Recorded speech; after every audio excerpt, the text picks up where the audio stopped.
Hidden behind layers of steel, concrete, and history, the United States Penitentiary Atlanta once stood as one of the most powerful symbols of federal authority in the American South.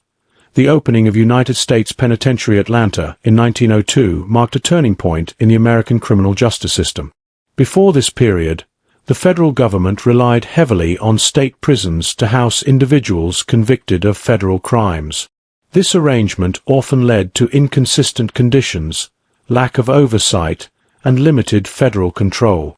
The construction of USP Atlanta symbolized the federal government's decision to centralize incarceration and establish its own authority over punishment and confinement. At the dawn of the 20th century, the United States was undergoing rapid industrial growth, urban expansion, and rising crime rates that crossed state lines.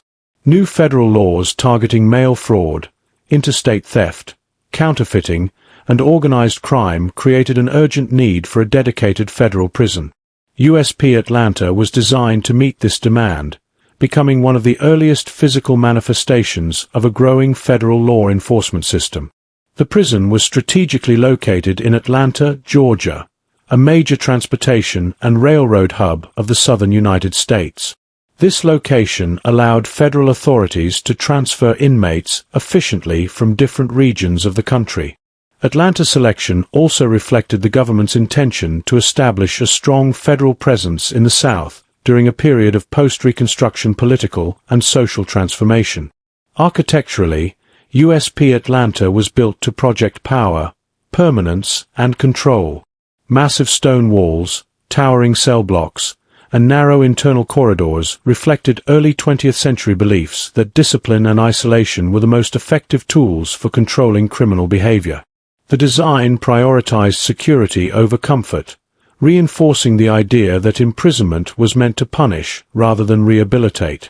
When it first opened, the penitentiary housed a diverse population of inmates convicted of federal offenses, including financial criminals, smugglers, and offenders involved in interstate crimes. Unlike state prisons, USP Atlanta brought together prisoners from across the nation, creating a unique environment where regional criminal cultures intersected under a single federal authority. The opening of USP Atlanta also represented a shift in how the federal government viewed crime. Criminal activity was no longer seen solely as a local or state issue, but as a national threat requiring uniform enforcement and centralized incarceration. The prison became a testing ground for federal correctional policies that would later shape the Bureau of Prisons. In its early years, the penitentiary operated under strict rules influenced by military-style discipline. Silence policies, regimented schedules, and controlled labor were enforced to maintain order among inmates from vastly different backgrounds. These early operational methods reflected the broader philosophy of the era, which emphasized obedience, deterrence, and institutional control. As one of the first federal penitentiaries, USP Atlanta set precedents that would influence the construction and management of future federal prisons. Its successes, failures, and daily operations provided the federal government with critical insights into large-scale incarceration, shaping policies that extended far beyond its walls and into the foundation of the modern U.S. federal prison system. The location of United States Penitentiary Atlanta was not chosen by chance. At the beginning of the 20th century, Atlanta was emerging as one of the most important cities in the American South. Its expanding railroad networks, commercial activity, and political influence made it a strategic center for federal operations. Placing a federal penitentiary in Atlanta allowed the government to strengthen its presence in a region that was still adjusting to federal authority decades after the Civil War. Atlanta's position as a transportation hub made it ideal for managing inmates from multiple states. Prisoners convicted of federal crimes could be transported efficiently by rail from across the Southeast and beyond. This logistical advantage reduced reliance on overcrowded state facilities and helped streamline federal prisoner movement, reinforcing Atlanta's importance within the national justice system. The penitentiary also served as a symbol of federal power in the South. During this era, many southern states were wary of federal intervention. By establishing a large, permanent prison facility in Atlanta, The federal government demonstrated its commitment to enforcing national laws regardless of regional resistance or political tension. USP Atlanta quickly became a key holding facility for prisoners involved in interstate crimes. As federal laws expanded to address offenses that crossed state boundaries, such as mail fraud, counterfeiting, and later organized crime, the prison's role grew. It became a central destination for inmates whose crimes challenged the limits of state jurisdiction. The presence of the penitentiary influenced federal law enforcement coordination in the region. U.S. Marshals, federal judges, and investigators frequently interacted with the facility, making Atlanta a focal point for federal criminal proceedings. The prison functioned not only as a place of confinement, but also as a hub within a broader enforcement network. Atlanta's growing population and economic activity during the early 1900s also meant rising crime rates. USP Atlanta played a critical role in addressing this reality by housing offenders who threatened national economic stability and public trust. Its existence reinforced the idea that federal crimes would result in federal punishment, regardless of local influence or social status. Over time, the prison's role expanded as federal enforcement priorities evolved. During periods such as Prohibition, Atlanta's penitentiary became central to the detention of offenders involved in bootlegging, smuggling, and organized crime networks operating across multiple states. This cemented the prison's reputation as a frontline institution in America's battle against large-scale criminal enterprises. By its location alone, USP Atlanta shaped the geography of federal incarceration. It anchored the federal prison system in the South and helped normalize the idea of national-level punishment in a region historically governed by state authority. The prison's influence extended beyond its walls, affecting how federal law enforcement was perceived and exercised throughout the southern United States. United States Penitentiary Atlanta was conceived during an era when prisons were built to intimidate as much as they were to confine. At the turn of the 20th century, the dominant belief in criminal justice was that fear, isolation, and strict control were the most effective ways to prevent crime. As a result, USP Atlanta was designed not as a place of reform, but as a maximum security fortress meant to break resistance and enforce absolute authority. The physical structure of the prison reflected this ideology in every detail. Thick stone and concrete walls rose high above the surrounding streets, creating a visual barrier between the free world and those imprisoned inside. Narrow windows, heavy iron bars, and reinforced doors were intended to eliminate any sense of escape or comfort, reinforcing the psychological weight of incarceration. Inside the penitentiary, cell blocks were arranged to allow constant surveillance. Long corridors and tiered cell rows enabled guards to monitor inmates from strategic vantage points. This architectural approach emphasized control and visibility, ensuring that prisoners were always aware they were being watched, a key principle of early maximum security design. Cells themselves were deliberately small and austere. Inmates were confined to tight spaces with minimal furnishings, limited light, and poor ventilation by modern standards. These harsh conditions were considered necessary at the time, based on the belief that discomfort would discourage criminal behavior and reinforce obedience. Security systems were layered and redundant. Steel gates separated different sections of the prison, movement was tightly regulated, and access points were guarded at all times. The fortress-like design was meant to withstand riots, escape attempts, and internal unrest, reflecting widespread fear of hardened criminals within the federal system. The prison's layout also supported strict disciplinary practices. Isolation cells and segregation units were integrated into the structure, allowing administrators to punish disobedience swiftly. Solitary confinement was viewed as a legitimate and effective tool for enforcing order, despite its psychological consequences. This punishment-focused design left little room for rehabilitation. Educational programs, vocational training, and mental health care were secondary concerns. The architecture itself limited opportunities for reform by prioritizing confinement and control over human development. USP Atlanta's fortress design became a model for later federal prisons, influencing how maximum security facilities were constructed across the country. While effective in enforcing order, the design also exposed the limitations of an ideology centered solely on punishment, lessons that would later drive major reforms in the American prison system.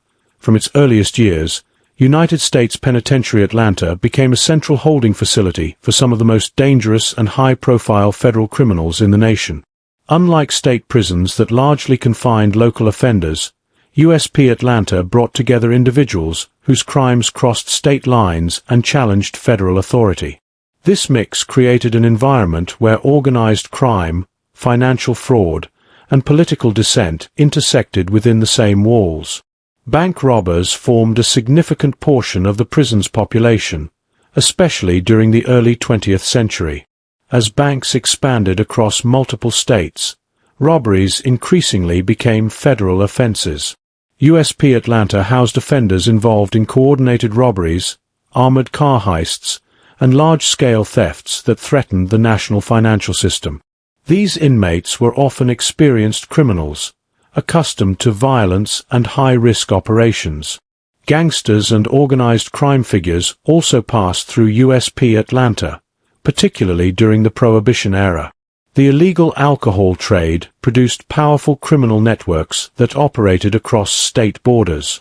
When federal authorities cracked down on bootlegging and smuggling, many gang leaders and enforcers were sent to Atlanta, turning the prison into a crossroads of America's criminal underworld.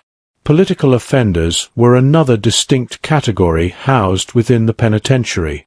During periods of labor unrest, war, and political tension, individuals convicted under federal laws for sedition, conspiracy, or anti-government activities were imprisoned alongside traditional criminals. This blending of political prisoners with violent offenders reflected the government's hardline approach to dissent at the time. The presence of such diverse criminal backgrounds created constant tension inside the facility. Bank robbers, gang members, and political prisoners often held conflicting beliefs and values, leading to power struggles and alliances within the inmate population.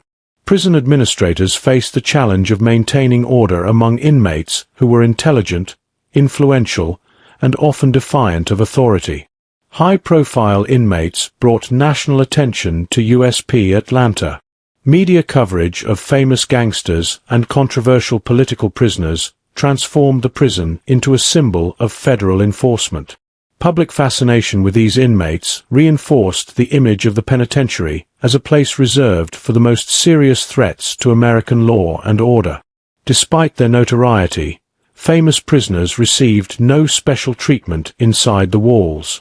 The prison's strict regime applied equally to all inmates, reinforcing the federal government's message that status, wealth, or influence offered no protection from punishment. This uniformity was central to the prison's identity. By housing such a wide range of federal offenders, USP Atlanta played a critical role in shaping early federal incarceration practices. It became a testing ground for managing high-risk and politically sensitive inmates, lessons that would later influence the classification systems and security protocols of the modern federal prison system. Life inside United States Penitentiary Atlanta was governed by an uncompromising system of discipline designed to enforce obedience and suppress resistance. From the moment inmates entered the facility, they were subjected to rigid rules that controlled nearly every aspect of daily life. This strict regime reflected early 20th century beliefs that order could only be maintained through constant discipline and the elimination of personal freedom. One of the most defining features of the prison's discipline system was the enforcement of silence. Inmates were often forbidden from speaking to one another during work, movement, or confinement. Silence was considered a tool of control, meant to prevent planning, reduce solidarity among prisoners, and break the sense of individual identity. Violations of silence rules were met with swift punishment.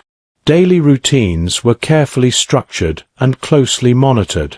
Inmates followed fixed schedules for waking, meals, labor, and sleep. Any deviation from the routine was viewed as an act of defiance. Guards maintained strict oversight, ensuring that prisoners moved in lines, followed commands immediately, and remained under constant supervision. Forced labor was a central part of life at USP Atlanta. Prisoners were assigned to workshops, maintenance crews, kitchens, and other labor units that kept the institution running. This work was physically demanding and often unpaid or minimally compensated. At the time, labor was viewed not only as a means of punishment, but also as a way to instill discipline and productivity. Refusal to work or failure to meet expectations carried severe consequences.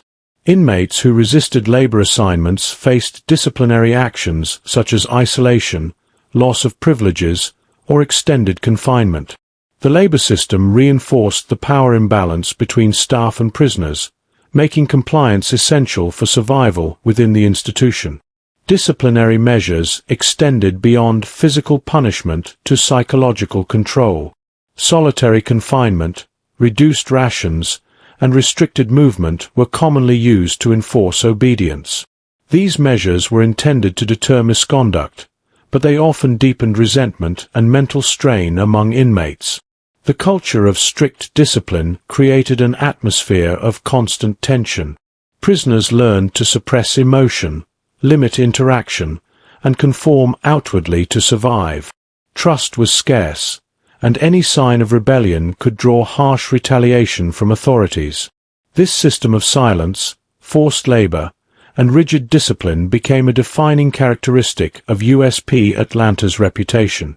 While it succeeded in maintaining order for long periods, it also exposed the human cost of punishment-focused incarceration, an approach that would later be questioned and gradually reformed within the federal prison system. As the federal prison population grew rapidly in the early 20th century, United States Penitentiary Atlanta quickly began to exceed its intended capacity. Originally designed to house a limited number of inmates, the facility soon found itself overwhelmed by the increasing number of federal convictions. New laws, expanding federal jurisdiction, and aggressive enforcement policies all contributed to a steady flow of prisoners into the institution. Overcrowding transformed daily life inside the penitentiary. Cells built for single occupants were often forced to accommodate 2 or more inmates. Limited space intensified tensions, reduced privacy, and created an environment where conflict was unavoidable. The close quarters magnified stress and made even minor disputes potentially dangerous. The strain extended beyond housing conditions to essential services. Food supplies, medical care, and sanitation systems were stretched thin as the inmate population continued to rise. Long lines for meals, inadequate health care, and poor hygiene conditions became common complaints, further eroding morale within the prison. Guards and administrators also struggled under the pressure of overcrowding. Staffing levels failed to keep pace with a growing inmate population, leaving officers responsible for monitoring more prisoners than originally intended. This imbalance increased the risk of violence and reduced the ability of staff to maintain effective control. Overcrowding fueled the spread of disease within the prison walls.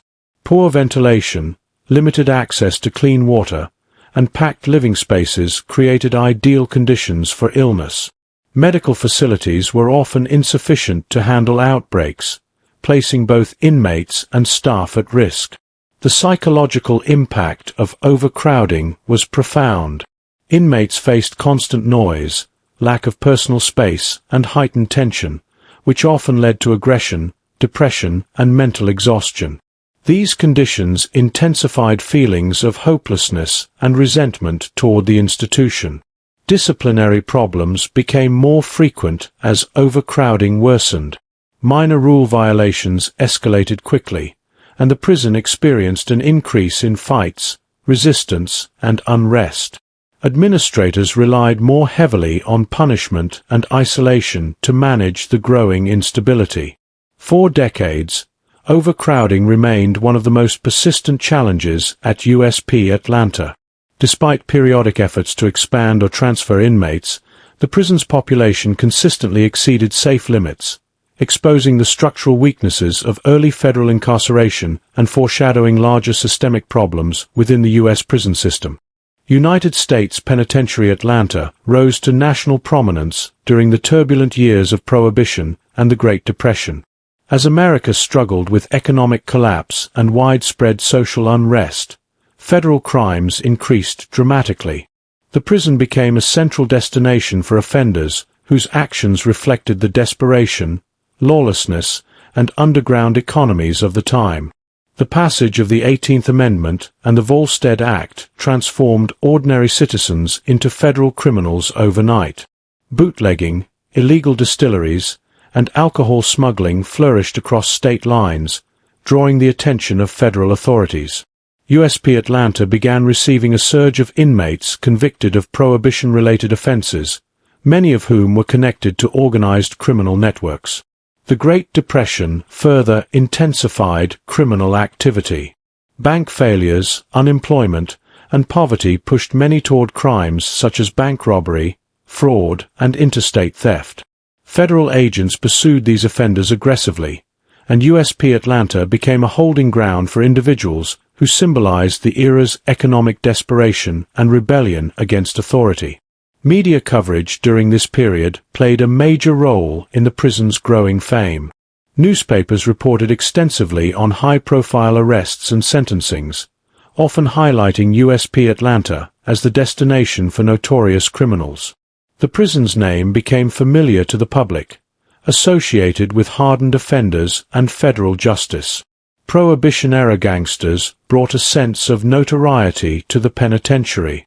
Criminals who once operated with wealth and influence on the outside found themselves reduced to inmate numbers inside Atlanta's walls. Their incarceration reinforced the federal government's message that even powerful criminal figures were not beyond the reach of the law. Inside the prison, the convergence of inmates from different criminal backgrounds created a volatile environment. Prohibition offenders, bank robbers, and con artists interacted daily, exchanging knowledge and forming alliances. This unintended consequence allowed criminal techniques and networks to evolve behind bars. The prison's reputation during the Great Depression era was also shaped by public perception of justice. For many Americans, USP Atlanta represented order in a time of chaos, a place where those who threatened social stability were contained. For others, it symbolized harsh punishment during a period of widespread suffering. By the end of Prohibition and the gradual economic recovery, USP Atlanta had secured its place in American history. Its role during these defining decades cemented its image as a prison deeply connected to the nation's darkest economic and social struggles, a reputation that would endure long after the era had passed. United States Penitentiary Atlanta became nationally famous for housing some of the most notorious criminals in American history, transforming the prison into a symbol of federal power. Among its most well-known inmates was Al Capone, the legendary Chicago crime boss whose empire thrived during Prohibition. His transfer to USP Atlanta signaled a decisive moment in the federal government's battle against organized crime. Al Capone arrived at USP Atlanta in 1931 after being convicted of tax evasion. Despite his wealth and influence, Capone was subjected to the same rigid rules as other inmates. His presence attracted intense media attention, turning the prison into a focal point of public fascination and reinforcing the idea that no criminal, regardless of status, was untouchable. Machine Gun Kelly, another infamous figure, was also confined at USP Atlanta. Known for kidnappings and violent crimes, Kelly represented a new generation of high-profile federal offenders pursued aggressively by law enforcement.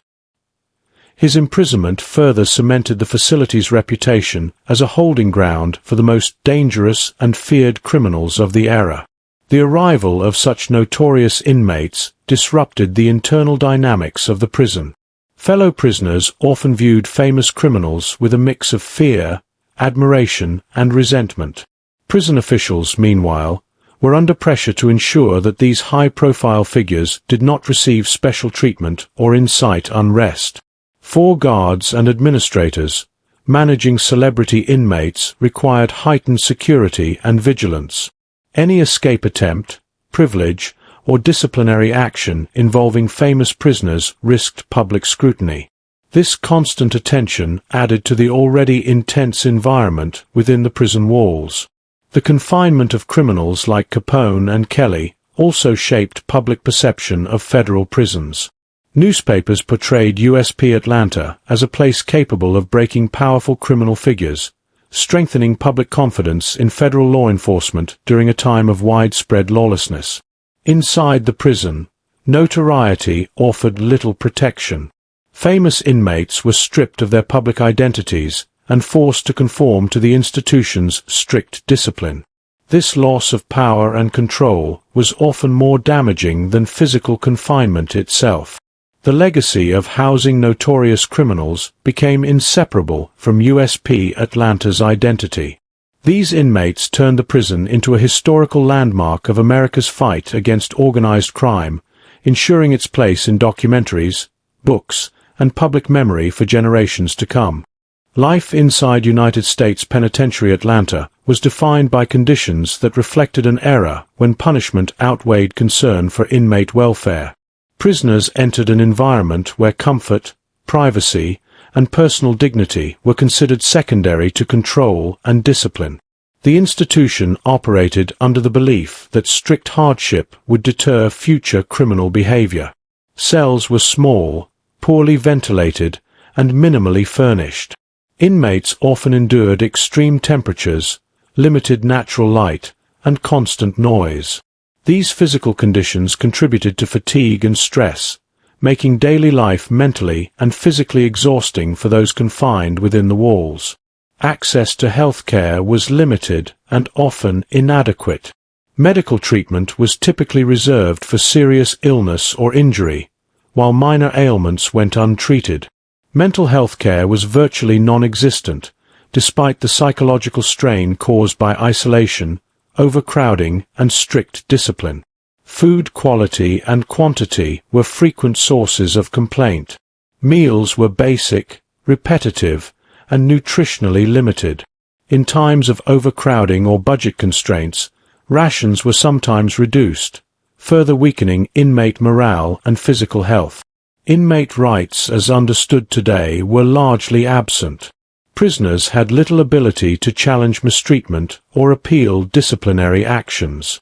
Complaints were often ignored or punished, reinforcing a system where authority went largely unchecked. Communication with the outside world was tightly controlled. Letters were monitored, visits were restricted, and contact with family was limited. This isolation deepened feelings of abandonment and made rehabilitation more difficult. Physical punishment and harsh disciplinary measures were common responses to rule violations.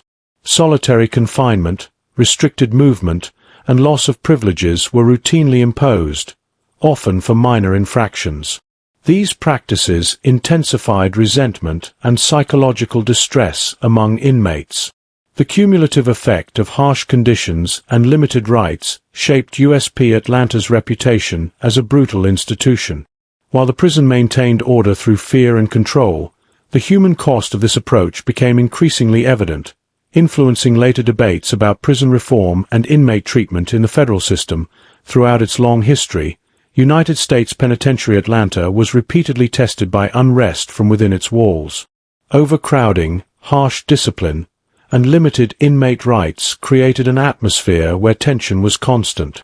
These conditions made outbreaks of violence almost inevitable, turning the prison into a volatile environment that challenged federal authorities. Riots at USP Atlanta often erupted suddenly, triggered by grievances such as poor living conditions, food shortages, or perceived abuse by guards. When unrest broke out, it spread quickly through packed cell blocks, overwhelming understaffed security teams. These incidents exposed the fragility of order inside even the most fortified institutions.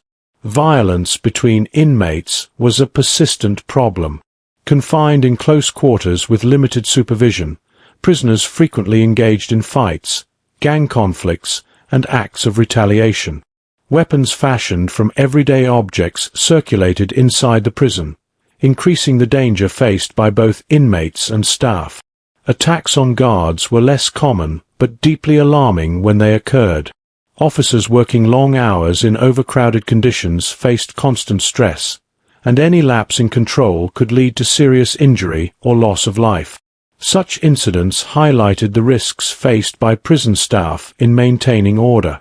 Escape attempts were another recurring challenge. Despite the prison's fortress-like design, some inmates sought to exploit weaknesses in security, staffing, or infrastructure. Tunnels, disguised movements, and coordinated efforts revealed that even maximum security facilities were not immune to determined escape plans. Each attempted escape brought intense public scrutiny. Newspapers closely followed these events, questioning the effectiveness of federal prison security. In response, authorities often imposed stricter controls, increased surveillance, and harsher punishments, further tightening the prison environment. The cycle of violence and repression fed into itself. As administrators cracked down to restore order, inmates responded with greater resistance, deepening mistrust on both sides.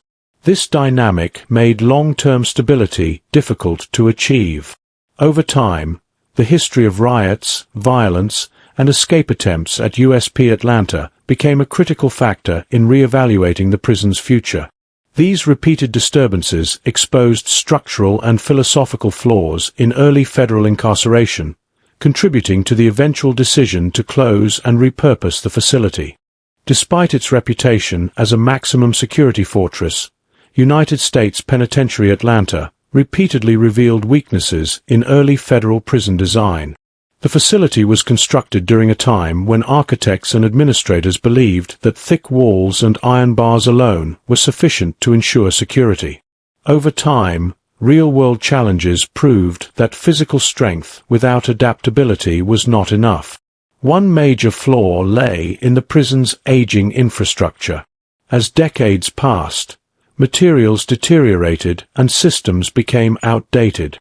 Locks wore down, ventilation shafts widened, and maintenance issues created unexpected vulnerabilities that inmates could exploit. These structural weaknesses undermined the original intent of the design. The prison's layout also limited effective surveillance. While long corridors allowed guards to observe multiple cells, blind spots remained throughout the facility. In overcrowded conditions, these areas became breeding grounds for contraband exchange, planning of violence, and escape attempts. Staffing shortages further exposed design limitations. The prison was not built to accommodate the large populations it eventually housed, forcing guards to oversee more inmates than originally intended. Security systems that relied heavily on human oversight became ineffective when personnel were stretched too thin. Communication systems within the prison were another weak point. Early alarm mechanisms and reporting procedures were slow and inefficient by modern standards. During riots or emergencies, delays in response allowed disturbances to spread before control could be re-established. The reliance on isolation and physical barriers ignored the psychological dynamics of confinement. Designs failed to account for how overcrowding, stress, and frustration could fuel collective unrest. This oversight made it easier for tensions to escalate into violence. Each security breach prompted temporary fixes rather than fundamental redesigns. Instead of addressing root causes, authorities often reinforced existing structures or imposed stricter discipline, leaving deeper architectural and operational problems unresolved.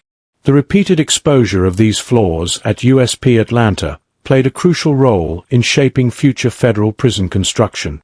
Lessons learned from its failures led to improved designs emphasizing visibility, flexibility, and population management, marking a shift away from the rigid fortress model of early federal incarceration. By the late 20th century, United States Penitentiary Atlanta was increasingly viewed as a relic of an earlier era.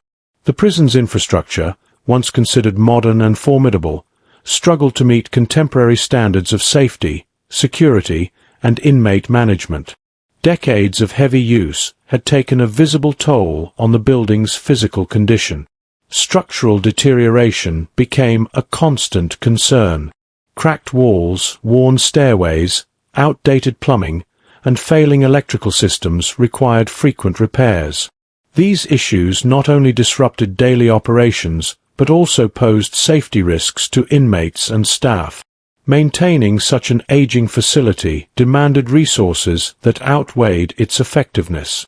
The prison's design no longer aligned with evolving correctional philosophies. By this time, the federal system was beginning to emphasize rehabilitation, classification, and mental health care.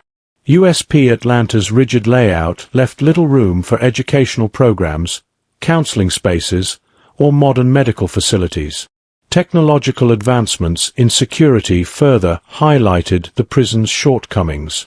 Newer facilities incorporated electronic surveillance, advanced locking mechanisms, and improved communication systems. In contrast, USP Atlanta relied heavily on outdated mechanical systems that were inefficient and vulnerable to failure. Overcrowding compounded the effects of aging infrastructure. Systems designed for a smaller population were overwhelmed, accelerating wear and increasing the likelihood of breakdowns. Routine maintenance became a challenge as the prison operated beyond its intended capacity. Staff working conditions also deteriorated. Guards navigated cramped spaces, poorly designed observation points, and unreliable equipment. These factors increased stress, reduced morale, and made effective supervision more difficult. Safety regulations and legal standards continued to evolve, placing additional pressure on the facility. Meeting modern fire codes, health standards, and human rights requirements proved increasingly difficult without major reconstruction. By the 1980s, it became clear that USP Atlanta could no longer function effectively as a federal penitentiary. Its outdated infrastructure symbolized the limitations of early prison design and underscored the need for modern facilities capable of addressing the complex demands of contemporary incarceration. The closure of United States Penitentiary Atlanta in 1987 marked the end of an era in federal incarceration. After more than 8 decades of continuous operation, the facility was no longer considered suitable for housing long-term federal prisoners. Years of overcrowding, structural decline, and security concerns had pushed the institution beyond sustainable limits. By the 1980s, federal prison officials faced mounting pressure to modernize the correctional system. New standards emphasized safety, efficiency, and inmate classification, areas where USP Atlanta consistently fell short. Evaluations revealed that renovating the aging prison would require extensive resources with limited long-term benefit. The decision to close the penitentiary was also influenced by broader policy shifts within the Bureau of Prisons. Newer facilities offered improved layouts, advanced security technology, and better conditions for both staff and inmates. Compared to these modern institutions, USP Atlanta represented an outdated model of incarceration. The closure process involved transferring inmates to other federal prisons across the country. These transfers were carefully managed to minimize disruption and maintain security. For many prisoners, the move marked a significant change in living conditions, classification, and institutional culture. Employees at the prison were also affected by the closure. Some staff members were reassigned to other federal facilities, while others faced career uncertainty. The transition underscored the human impact of shutting down a long-standing institution. Public reaction to the closure was mixed. Some viewed it as a necessary step toward reform and modernization, while others saw it as the loss of a historic landmark in federal law enforcement. Media coverage reflected both perspectives, highlighting the prison's troubled past and its symbolic significance. Although closed as a penitentiary, the facility was not abandoned. Its strategic location and existing infrastructure made it valuable for other federal uses, ensuring that the site continued to serve the justice system in a different capacity. The 1987 closure of USP Atlanta stood as a turning point, representing the federal government's recognition that older punishment-focused prisons could no longer meet the demands of a changing correctional landscape. After its closure as a penitentiary in 1987, the United States Penitentiary Atlanta did not fall into disuse or decay. Instead, federal authorities chose to repurpose the facility, recognizing its strategic location and continued operational value. This decision reflected a practical approach to incarceration infrastructure, adapting an old institution to meet new correctional needs. The building was converted into the Atlanta Federal Detention Center, shifting its role from long-term imprisonment to short-term detention. Rather than housing convicted inmates serving extended sentences, the facility began holding pretrial detainees, individuals awaiting sentencing, and prisoners in transit. This change aligned the institution with modern federal detention practices. Repurposing the prison required adjustments to its internal operations. While the basic structure remained intact, certain areas were modified to accommodate higher inmate turnover and increased interaction with courts and legal representatives. The focus shifted toward processing, classification, and secure holding rather than prolonged confinement. The reuse of the facility also addressed logistical demands within the federal justice system. Located near federal courts and transportation networks, the detention center became a critical link between arrests, trials, and sentencing. This proximity reduced transportation costs and improved coordination among federal agencies. Despite its new role, many of the building's historical limitations remained. Aging infrastructure and restrictive design continued to present challenges, particularly in meeting modern standards of inmate care and security. However, the facility's function as a detention center placed less strain on these weaknesses compared to long-term incarceration. Staff operations evolved alongside the facility's new mission. Officers adapted to managing a constantly changing population rather than long-term inmates, requiring different security strategies and administrative procedures. This transition marked a significant cultural shift within the institution. Public perception of the site also changed. While it no longer carried the same notoriety as a maximum security penitentiary, its continued use maintained its presence in the federal system. The prison's legacy remained embedded in its walls, influencing how the detention center was viewed by both staff and detainees. The decision to reuse rather than abandon USP Atlanta demonstrated the federal government's ability to adapt historical institutions to contemporary needs. It preserved the facility's relevance while acknowledging that its original purpose had passed into history. United States Penitentiary Atlanta continues to hold deep symbolic significance in the history of American incarceration. Even after its transformation and eventual closure in later years, the institution represents an era when prisons were designed primarily to punish rather than rehabilitate. Its long operational history mirrors the changing philosophies that shaped the U.S. correctional system. In its early years, USP Atlanta embodied federal authority and control. Massive walls, strict discipline, and harsh conditions reflected a belief that fear and confinement were the most effective responses to crime. This philosophy dominated American prisons for decades and defined how justice was enforced at the national level. As time passed, the prison became a living record of systemic challenges. Overcrowding, unrest, and security failures exposed the limitations of punishment-focused incarceration. These realities forced policymakers and prison officials to confront the human, financial, and social costs of such an approach. The facility's eventual closure and repurposing symbolized a broader shift in correctional thinking. Modern prisons increasingly emphasized classification, mental health care, and rehabilitation, areas that older institutions like USP Atlanta struggled to accommodate. Its decline highlighted the need for reform and modernization. USP Atlanta's history also reflects the evolving relationship between society and crime. From housing Prohibition-era gangsters to holding federal detainees, the prison adapted to changing legal priorities and social conditions. Each phase of its existence corresponded to a different chapter in American law enforcement. In public memory, the prison remains closely associated with notorious criminals, dramatic events, and federal authority. Books, documentaries, and historical accounts continue to reference USP Atlanta as a symbol of early federal incarceration, ensuring its legacy endures beyond its physical operation. The structure itself stands as a reminder of how far the prison system has evolved.